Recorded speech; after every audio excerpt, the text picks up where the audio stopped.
Salut la team autodidacte, aujourd'hui on va introduire nos débuts en langage de script. Alors sans plus tarder, voici à votre écran le programme de cette vidéo. Dans cette première partie d'introduction, on va comprendre pourquoi programmer en shell. On va voir les bases des bonnes pratiques pour lancer un script et pour terminer on va écrire un code pour consolider cette leçon d'introduction. Aujourd'hui, on va répondre à une question simple, mais stratégique, pourquoi programmer en shell ? Pourquoi apprendre le shell scripting alors qu'il existe des langages plus modernes, plus populaires et parfois plus puissants en apparence? La première raison est directe, le shell est le langage natif des systèmes Unix et Linux. Programmer en shell, c'est dialoguer directement avec le système d'exploitation, sans couche inutile. C'est le moyen le plus rapide d'automatiser des tâches système. Deuxième raison, l'automatisation. En quelques lignes de shell, on peut automatiser des opérations répétitives. Gestion de fichiers, sauvegarde, déploiement, surveillance de services, analyse de logs.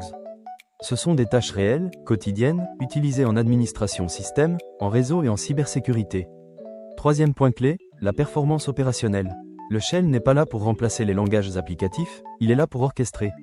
Il enchaîne des commandes natives extrêmement optimisées. Résultat, moins de code, moins de dépendance, exécution immédiate. Quatrième raison, la portabilité et l'omniprésence. Un script shell fonctionne sur presque toutes les distributions Linux et la majorité des systèmes Unix, sans installation supplémentaire.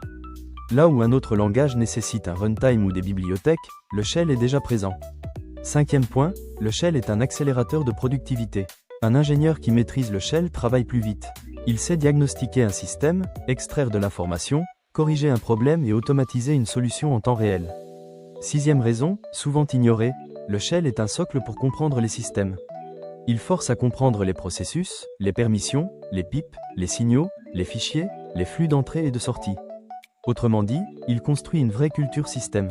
Enfin, dernier point, mais non négociable.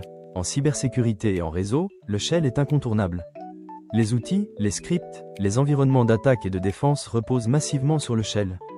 Ne pas le maîtriser, c'est rester dépendant des outils des autres. En résumé, programmer en shell, ce n'est pas un choix par défaut. C'est un choix stratégique. C'est choisir la maîtrise du système, l'automatisation efficace et la rapidité d'exécution. Si tu veux comprendre les systèmes plutôt que simplement les utiliser, le shell n'est pas optionnel. Passons maintenant à la suite, le lancement avec dièse point d'exclamation.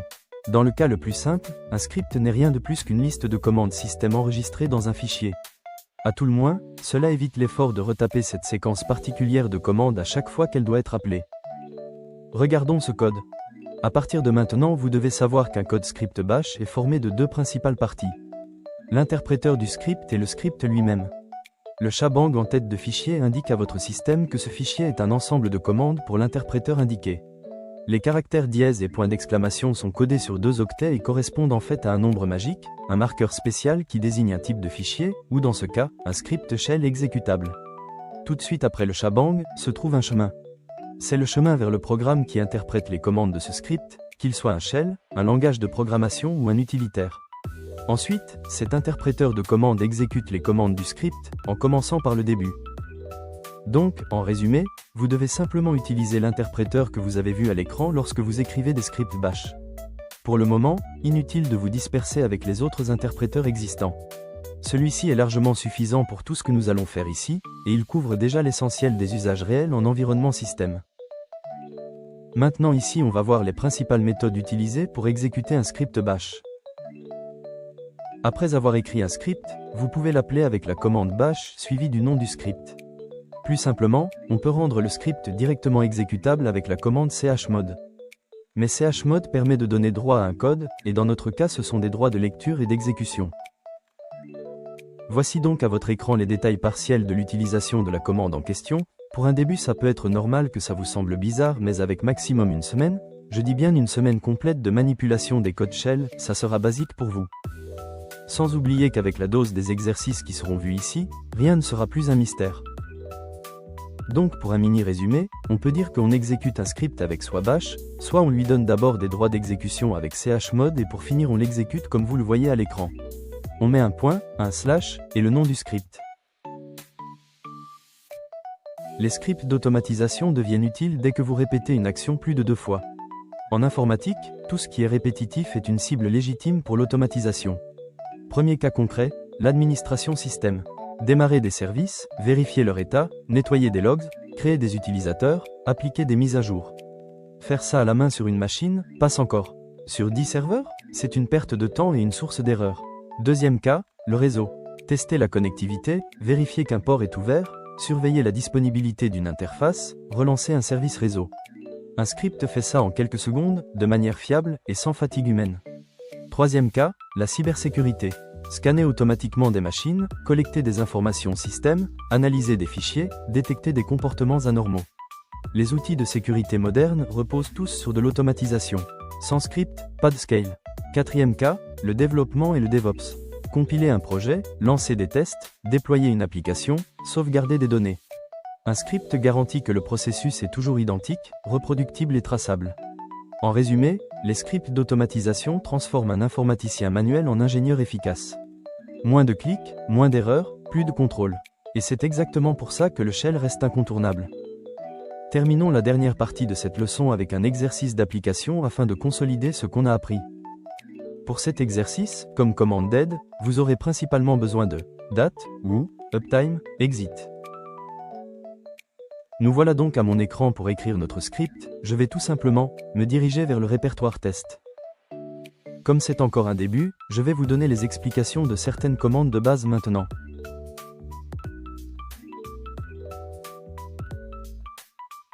ls permet de lister les contenus tandis que cd permet d'accéder au répertoire.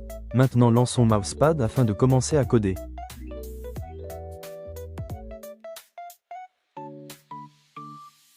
Comme il a été dit dans le cours, on va commencer par le shebang.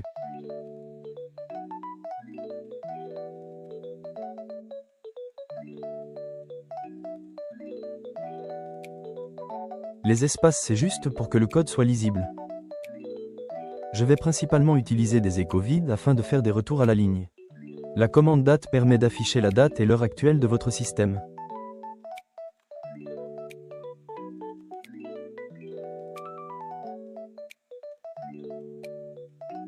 La commande ou permet d'afficher la liste de tous les utilisateurs de votre Linux.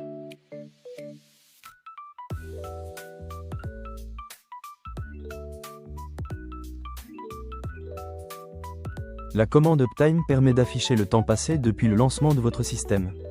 La commande echo est du genre équivalent au printf, mais avec bien sûr quelques différences. La commande exit permet de sortir. Exit 0 est comme le retour pour dire que tout s'est bien passé.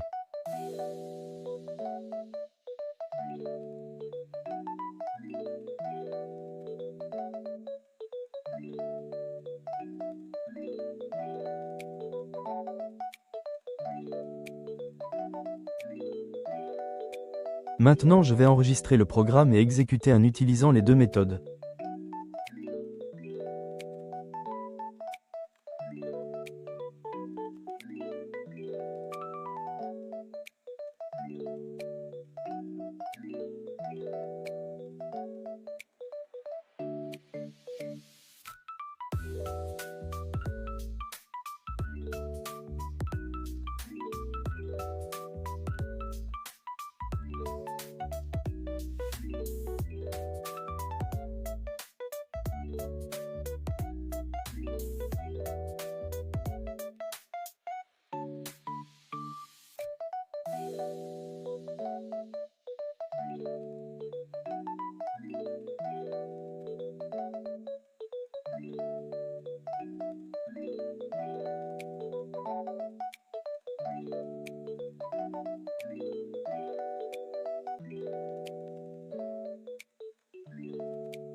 Comme vous le voyez, le code marche et je vous remercie pour l'attention portée à la lecture de cette vidéo. Je vous dis donc à la prochaine pour plus de contenu de meilleure qualité, et je vous prie ainsi de vous abonner et liker afin que je continue sans relâche à vous proposer des contenus réalisés au maximum possible de bonne qualité.